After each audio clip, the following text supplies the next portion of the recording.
ഒരു കസ്റ്റമറിന് വേണ്ടി ചെയ്യുന്ന ഒരു ബ്ലൗസിൻ്റെ ഡിസൈനിങ് ആണ് ഇന്ന് നമ്മൾ ചെയ്യാനായിട്ട് പോകുന്നത്. അപ്പോൾ പാറ്റേൺ എന്ന് പറയുന്നത് ഈ ഒരു പാറ്റേൺ ആണ് നമ്മൾ ചെയ്യുന്നത്. അപ്പോൾ ഞാൻ ഇതിൽ എടുത്തിരിക്കുന്നത് സ്ലീവിൻ്റെ പോർഷൻ ചെയ്യാനായിട്ട് ഈ ബ്ലാക്ക് മെറ്റീരിയലും പിന്നെ യോക്കിൻ്റെ പോർഷൻ ചെയ്യാനായിട്ടാണ് ഈ ഒരു റെഡ് മെറ്റീരിയലും എടുത്തിരിക്കുന്നത്. പിന്നെ നമ്മൾ ഇതിൽ യൂസ് ചെയ്തിരിക്കുന്നത് ഇതുപോലത്തെ സ്റ്റോൺസ് യൂസ് ചെയ്യുന്നുണ്ട്, പിന്നെ സീക്വൻസ്, പിന്നെ ഹൈലൈറ്റ് ചെയ്യാനായിട്ട് കട്ട് ബീഡ്സും ആണ് യൂസ് ചെയ്തിരിക്കുന്നത്.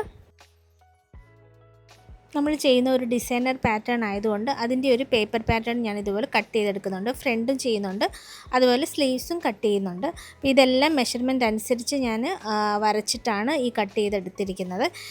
ഇതിൽ നമ്മൾ യോക്ക് പോർഷനിൽ കുറച്ച് ഭാഗത്തായിട്ടാണ് ഈ ഒരു ഡിസൈൻ നമ്മൾ ഹാൻഡ് വർക്ക് ചെയ്ത് കൊടുക്കാൻ പോകുന്നത്. അപ്പോൾ ആ ഒരു ഭാഗം ഞാൻ ഇതുപോലെ ഒന്ന് മടക്കി കൊടുക്കുകയാണ്. മടക്കി കൊടുത്തിട്ട് റെഡ് ക്ലോത്ത് ഉണ്ടല്ലോ അതിലേക്ക് ഇതുപോലെ വെച്ചിട്ട് നമുക്കതൊന്ന് ചോക്ക് വെച്ചിട്ടൊന്ന് വരച്ചു കൊടുക്കുക. അപ്പോൾ അതിൻ്റെ ഉള്ളിലത്തെ പോർഷൻ മാത്രം ഹാൻഡ് വർക്ക് ചെയ്ത് കൊടുത്താൽ മതി. അപ്പോൾ ഈ ബ്ലൂ ലൈൻസ് വെച്ച് വരച്ചിരിക്കുന്നത് ആ ഒരു ഭാഗമാണ് കേട്ടോ. അപ്പോൾ കാണാൻ പറ്റുന്നുണ്ടോ എന്നറിയില്ല. അപ്പോൾ ഇതാണ് യോക്കിൻ്റെ പോർഷൻ വരുന്നത്. അതിൽ നമ്മൾ ആദ്യം സ്കാലപ്പ് നെക്കാണ് ചെയ്യാനായിട്ട് പോകുന്നത്. അപ്പോൾ ഇത് ഈ ഒരു ഭാഗത്തായിട്ട് കട്ട് ബീഡ് വെച്ചിട്ട് നമുക്കൊന്ന് സ്റ്റിച്ച് ചെയ്ത് കൊടുക്കാം. നമ്മളിപ്പോൾ ഹാൻഡ് വർക്ക് സ്റ്റാർട്ട് ചെയ്യുമ്പോൾ ഒരു ലോക്ക് സ്റ്റിച്ചിൽ തുടങ്ങിയിട്ട് വേണം നമ്മൾ ബീഡ്സ് സ്റ്റിച്ച് ചെയ്ത് കൊടുക്കാനായിട്ട്. ഇനി സ്കാലപ്പ് ആയതുകൊണ്ട് ഓരോരോ ബീഡായിട്ട് വേണം നമ്മൾ സ്റ്റിച്ച് ചെയ്യാനായിട്ട്. കട്ട് ബീഡൊക്കെ ഓരോന്നോരോന്ന് സ്റ്റിച്ച് ചെയ്യുമ്പോഴാണ് അതിനൊക്കെ ഒരു പെർഫെക്ഷൻ വരികയും ആ കർവൊക്കെ കറക്റ്റായിട്ട് കിട്ടുകയൊക്കെ ചെയ്യുക കേട്ടോ. അപ്പോൾ ഞാൻ എടുത്തിരിക്കുന്ന നീഡിൽ എന്ന് പറയുന്നത് വുഡൻ നീഡിലാണ്.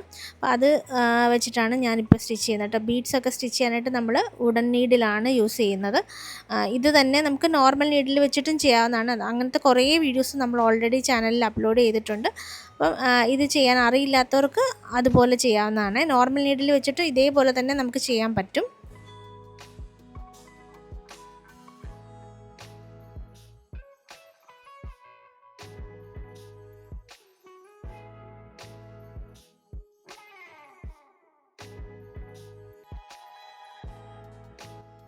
രണ്ട് റോ കട്ട് ബീഡാണ് നമ്മളിവിടെ സ്റ്റിച്ച് ചെയ്ത് കൊടുക്കുന്നത്.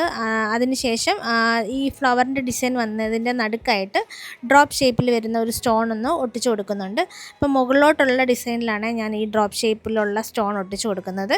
ഇനി ആ സ്റ്റോൺ നന്നായിട്ട് ഉണങ്ങിയ ശേഷം നമ്മൾ അതിന് ചുറ്റുമായിട്ട് കട്ട് ബീഡ് ഒന്ന് സ്റ്റിച്ച് ചെയ്ത് കൊടുക്കുകയാണ്. അപ്പോൾ ഇവിടെ നമ്മൾ ഓരോ സ്റ്റിച്ച് സ്റ്റാർട്ട് ചെയ്യുമ്പോൾ ലോക്ക് സ്റ്റിച്ച് ചെയ്ത ശേഷം വേണം കട്ട് ബീഡ് സ്റ്റിച്ച് ചെയ്ത് കൊടുക്കാനായിട്ട്.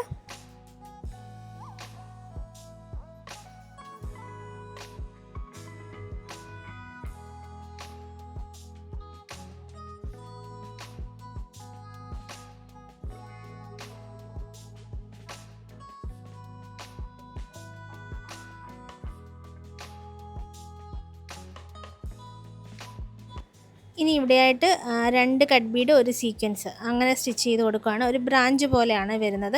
നമ്മുടെ ഡിസൈൻ എങ്ങനെയാണോ അതിനനുസരിച്ച് വേണം നമ്മൾ സ്റ്റിച്ച് ചെയ്ത് കൊടുക്കാനായിട്ട്. അപ്പോൾ ഇതെൻ്റെ ഒരു ഫ്ലവർ ഡിസൈനും പിന്നെ ചെറിയ രണ്ട് ലീഫ് വരുന്ന പോലെയാണ് ചെയ്യുന്നത്. അപ്പോൾ ഞാനിവിടെ ഇതുപോലെ ചെയ്തിട്ടുണ്ട്. ഇനി ഇതിൻ്റെ മുകളിലും ഈ ഒരു രീതിയിൽ തന്നെ ചെയ്ത് കൊടുക്കുന്നുണ്ട്.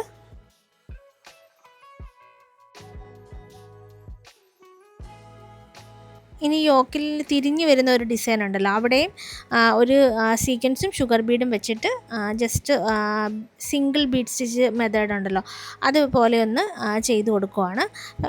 ഓൾട്ടർനേറ്റ് ആയിട്ടാണ് കേട്ടോ നമ്മൾ ഈ വർക്ക് വരുന്നതൊക്കെ. പിന്നെ ഇത് സ്ലീവിൽ വരുന്ന ഒരു പോർഷനാണ്. അവിടെ നമ്മൾ സീക്വൻസും കട്ട് ബീഡും വെച്ചിട്ട് സ്ട്രെയിറ്റ് ആയിട്ട് ആദ്യം ഒന്ന് സ്റ്റിച്ച് ചെയ്തെടുക്കുക. എന്നിട്ട് നേരത്തെ നമ്മൾ ബ്രാഞ്ച് ചെയ്ത പോലെ തന്നെ ചെയ്ത് ആ ലീഫ് ഒന്ന് ഹൈലൈറ്റ് ചെയ്തെടുക്കുവാണ്. അപ്പോൾ നമ്മുടെ ഡിസൈൻ എങ്ങനെ വരുന്നോ അതിനനുസരിച്ചാണ് നമ്മളിത് ചെയ്യേണ്ട കേട്ടോ. ഇത് ഇത്തിരി ബുദ്ധിമുട്ടുള്ള വർക്കാണ്, പക്ഷെ ചെയ്ത് കഴിഞ്ഞാൽ നല്ല ഭംഗിയായിരിക്കും. ഒത്തിരി നമ്മൾ നല്ല സാരീസൊക്കെ കാണാറുണ്ട് ഈ അജ്രക്കിലും മോഡാൽ സിൽക്കിലും ഒക്കെ വരുന്നത്. അതൊക്കെ ഈ ഒരു രീതിയിൽ തന്നെ ചെയ്യുന്നതാണ്. അപ്പം സമയം വേണം കേട്ടോ, നല്ല സമയം ഉണ്ടെങ്കിൽ നമുക്കിത് ചെയ്യാൻ പറ്റുള്ളൂ. അപ്പോൾ എല്ലാവരും ഒന്ന് ട്രൈ ചെയ്ത് നോക്കണം കേട്ടോ. അപ്പോൾ നല്ല വെറൈറ്റി ആയിട്ടുള്ള ഡിസൈനാണ്. ഫുൾ വർക്കും കഴിയുമ്പം നമ്മുടെ സ്ലീവ്സിൻ്റെ ലുക്ക് ഈ ഒരു രീതിയിലായിരിക്കും വരുന്നത്. പിന്നെ നെക്കാണെങ്കിൽ ഇതുപോലെയാണ്. അപ്പോൾ ഈ ഡിസൈൻ ട്രൈ ചെയ്ത് നോക്കണേ.